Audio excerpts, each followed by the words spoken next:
प्यारे बच्चों, संघर्षी एजुकेशन में आपका स्वागत है। अब तक हमने दक्षता अभ्यास 3 के 4 प्रश्नों को हल कर लिया है। आइए हम बढ़ते हैं 5वें प्रश्न की तरफ। 5वां प्रश्न हमारा है, उस ठोस धात्विक घन की कोर क्या होगी जिसे पिघलाकर 3 सेंटीमीटर, 4 सेंटीमीटर और 5 सेंटीमीटर कोर के 3 ठोस घन बनाए जा सकते हैं। तो आइए इसका हल देखते हैं क्या होता है। इस सवाल में 2 सूत्रों का प्रयोग होता है आइए हम दोनों सूत्रों को पहले लिख लेते हैं। पहला है घन का आयतन। घन का आयतन घन का आयतन बराबर होता है घन की भुजा की घात 3। घन की भुजा की घात 3। यहां पर एक चीज उल्लेखनीय है, भुजा को ही घन की कोर कहा जाता है। भुजा जो होती है वह घन की कोर ही होती है, कोर को ही घन की भुजा कहा जाता है। और घन की भुजा का सूत्र क्या होता है ये देख लेते हैं। घन की भुजा बराबर, भुजा या कोर बराबर होता है घनमूल घन का आयतन। घन का आयतन।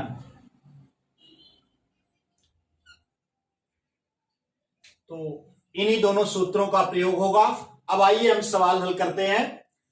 तो धात्विक ठोस को पिघला करके 3 घन बनाए गए हैं। पहला घन 3 सेंटीमीटर, दूसरा घन 4 सेंटीमीटर कोर का होगा और तीसरा घन जो होगा 5 सेंटीमीटर कोर यानी 5 सेंटीमीटर भुजा का होगा। तो आइए देखते हैं पहले घन का आयतन क्या होगा।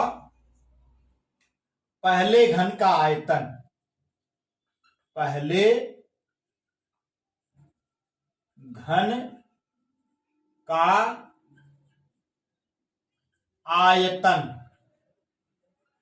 बराबर, अब यहां पर आप देखिए घन के आयतन का सूत्र है घन की भुजा की घात 3। तो पहले घन की कोर जो है 3 सेंटीमीटर यानी भुजा 3 सेंटीमीटर है, तो 3 सेंटीमीटर की घात 3 हो जाएगा।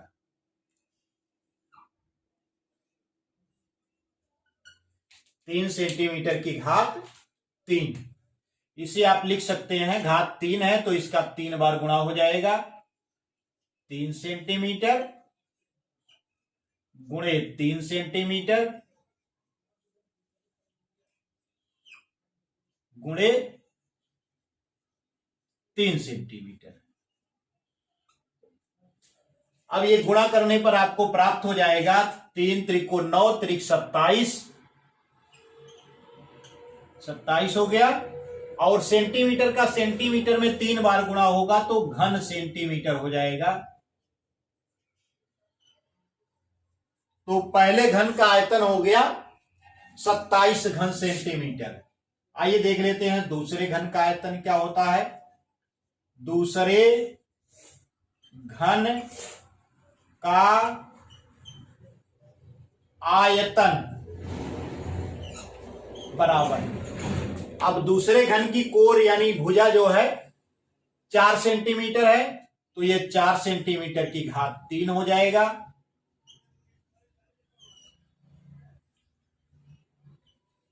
ये बराबर हो जाएगा 4 सेंटीमीटर गुणे 4 सेंटीमीटर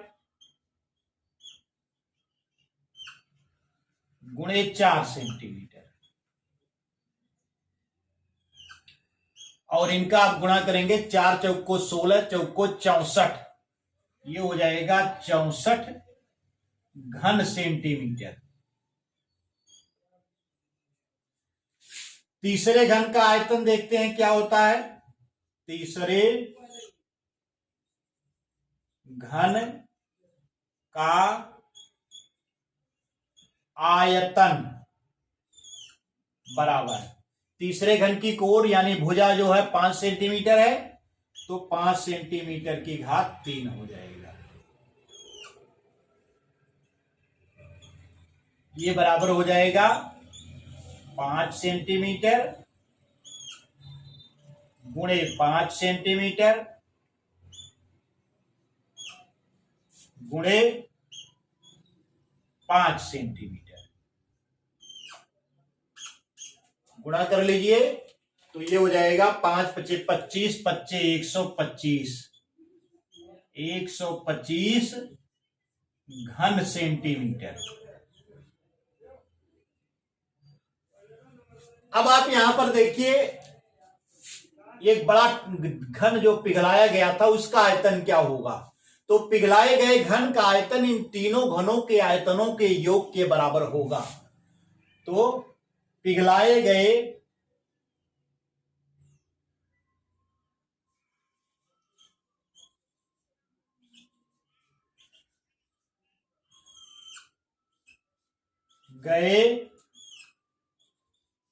घन का आयतन, तो जिस घन को पिघला करके ये तीनों घन बनाए गए हैं उसका आयतन इन तीनों घनों के आयतनों के योग के बराबर होगा। तो आइए जोड़ लेते हैं। 27 घन सेंटीमीटर धन 64 घन सेंटीमीटर धन 125 घन सेंटीमीटर। तो जोड़ लीजिए इनको, देखिए कितना आता है। 5 4 9 7 16 और 2 6 2 8 8 2 10 और एक हासिल जोड़ लेंगे 11। एक हासिल बचा और एक यहां पर है, एक एक 2 हो जाएगा, यानी 216 घन सेंटीमीटर। यानी जो बड़ा घन जिसे पिघलाकर इन तीनों घनों को बनाना है उसका आयतन हो जाएगा 216 घन सेंटीमीटर। अब पूछा हमको क्या गया है, उस ठोस धात्विक घन की कोर क्या होगी। तो इसकी कोर यानी कोर का मतलब भुजा होता है। तो पिघलाए गए घन की भुजा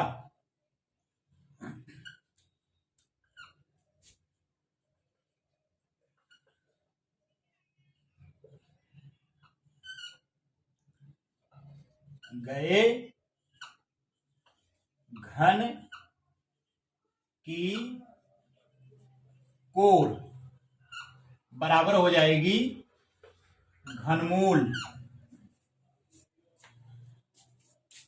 घनमूल यानी घन की भुजा बराबर होता है घनमूल। घन का आयतन होता है, भुजा को ही कोर कहा जाता है।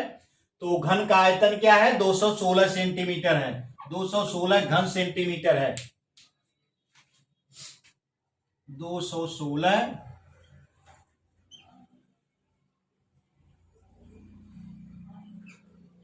घन सेंटीमीटर, ये बराबर हो जाएगा हमारा घनमूल। 216 को हम लिख सकते हैं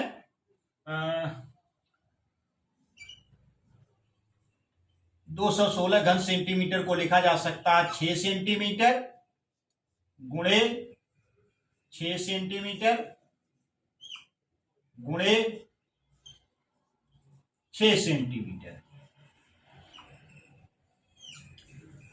तो 6 छक 36 और 36 में 6 का गुणा करेंगे तो आपको 216 प्राप्त हो जाएगा। अब यहां पर इसका घनमूल निकालना है, तो घनमूल के नियम के अनुसार एक गुणनखंड बाहर लिया जाता था, तो वही यहां पर भी होगा। तो 6 सेंटीमीटर गुणे 6 सेंटीमीटर गुणे 6 सेंटीमीटर 3 बार है, तो एक बाहर आ जाएगा, ये हो जाएगा 6 सेंटीमीटर।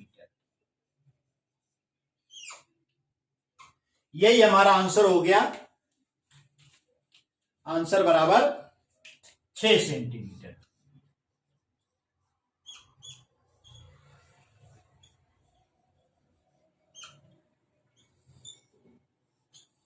अर्थात पिघलाए जाने वाले घन का जो आयतन होगा, जो भुजा होगी वो 6 सेंटीमीटर होगी। इस प्रकार से हमारा 5वां प्रश्न हल हो गया है। आइए हम बढ़ते हैं 6ठे प्रश्न की तरफ। हाँ तो बच्चों छठा प्रश्न हमारा है, दो ठोस धात्विक घनों की कोरें क्रमशः 9 सेंटीमीटर एवं 10 सेंटीमीटर है, उनको पिघलाकर उनके संयुक्त द्रव्यमान से 1 घन सेंटीमीटर आयतन के बराबर द्रव्यमान निकालकर अवशेष से एक नया ठोस घन बनाया जाता है, इसकी कोर ज्ञात कीजिए। ध्यान दीजिए, इसको कैसे हल किया जाएगा। सबसे पहले हम क्या करेंगे, 9 सेंटीमीटर कोर वाले घन का आयतन निकालेंगे, उसके बाद 10 सेंटीमीटर कोर वाले घन का आयतन निकालेंगे, दोनों घन आयतनों को जोड़ देंगे, उसके बाद उसमें से 1 घन सेंटीमीटर घटा देंगे, जो आयतन आएगा वो अवशेष ठोस घन का होगा और उसकी कोर ज्ञात करेंगे। तो आइए इसको हल करते हैं। सबसे पहले 9 सेंटीमीटर कोर वाले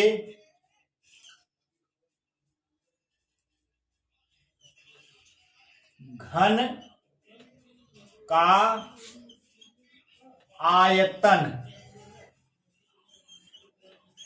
आप जानते हैं घन का आयतन होता है कोर की घात 3 होता है, तो 9 सेंटीमीटर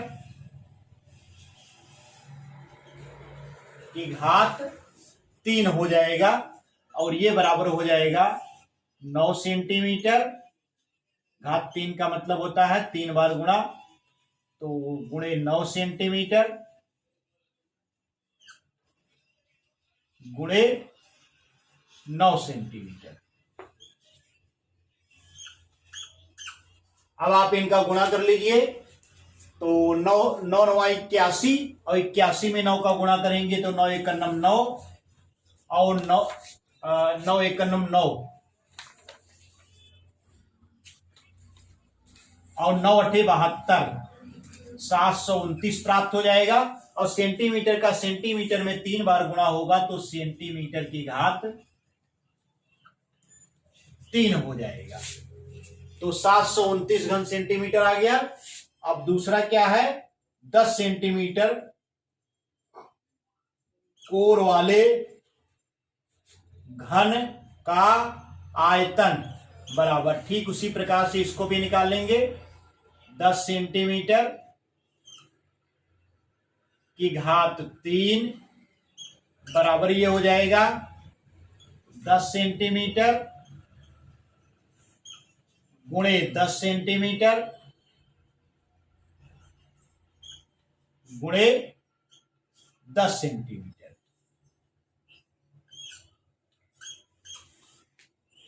गुणा करने पर आपको प्राप्त हो जाएगा 10 दाम 100 और 100 में 10 का गुणा करेंगे तो 1000 आपको प्राप्त हो जाएगा, 1000 घन सेंटीमीटर। तो दोनों घनों का संयुक्त आयतन निकाल लेते हैं। दोनों घनों का संयुक्त आयतन बराबर हो जाएगा 729 घन सेंटीमीटर धन 1000 घन सेंटीमीटर।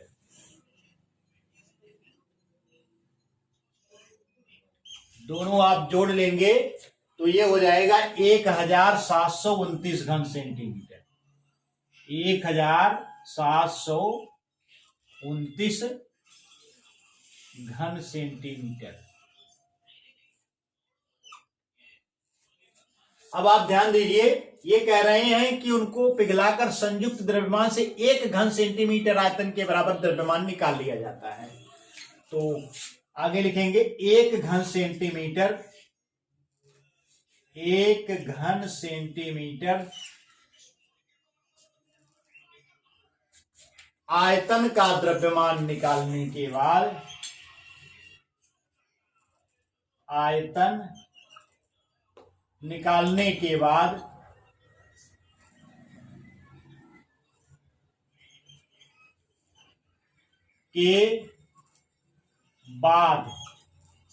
अवशेष आयतन, अवशेष आयतन बराबर, तो अवशेष आयतन कितना हो जाएगा, 1729 में से एक आप घटा देंगे तो ये हो जाएगा 1729 घन सेंटीमीटर ऋण 1 घन सेंटीमीटर, ये बराबर हो जाएगा, एक घटा देंगे तो 1728 यानी 1728 घन सेंटीमीटर प्राप्त हो जाएगा। यानी 1 घन सेंटीमीटर आयतन निकालने के बाद अवशेष आयतन बराबर 1729 घन सेंटीमीटर ऋण 1 घन सेंटीमीटर बराबर 1728 घन सेंटीमीटर। अब ये कह रहे हैं कि जो नया ठोस घन बनता है इसकी कोर ज्ञात करना है। तो नए घन की कोर, नया घन का आयतन क्या है, ये हो गया हमारा। तो नए घन का आयतन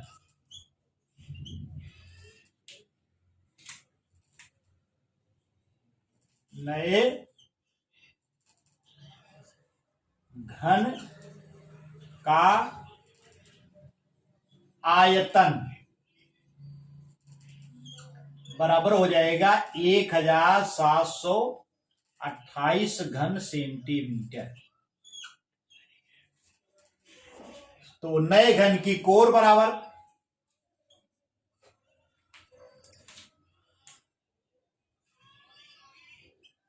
नए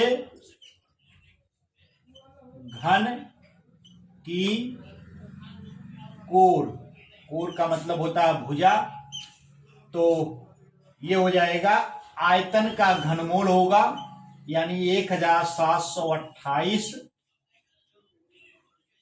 घन सेंटीमीटर का घनमूल हो जाएगा। तो 1728 के आइए अभाज्य गुणनखंड कर लेते हैं। 1728 2 8 16 1 17 2 6 12 2 चौको 8 2 चौको 8 2 3 6 2 दूना 4 तो 2 दूना 4 2 1 कम 2 2 6 12 2 1 कम 2 2 8 16 फिर 2 से काटिए 2 5 10 2 चौको 8 फिर आप 2 से काटिए 2 दूना 4 2 सत्ते 14 3 से काटिए 3 नवा 27 फिर 3 त्रिको 9। ये इसके अभाज्य गुणनखंड हो गए। तो इसे आप लिख सकते हैं बराबर घनमूल 2 गुणे 2 गुणे 2 6 बार है गुणे 2 गुणे 2 गुणे 2, उसके बाद 3 बार 3 है गुणे 3 गुणे 3 गुणे 3।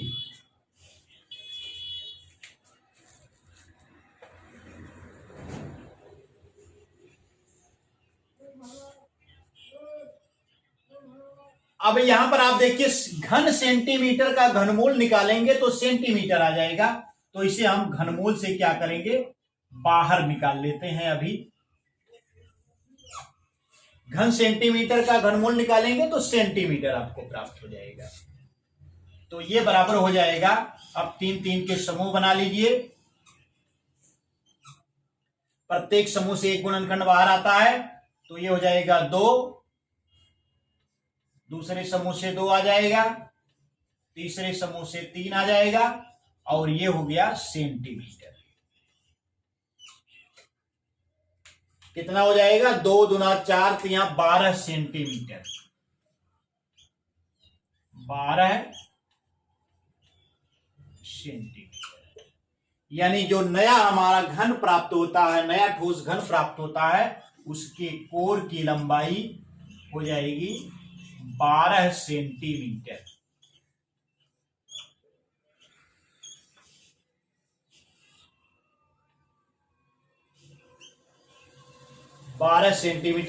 तो इस प्रकार से छठा प्रश्न भी हल हो गया है। उम्मीद करता हूं कि आपकी समझ में आ रहा होगा।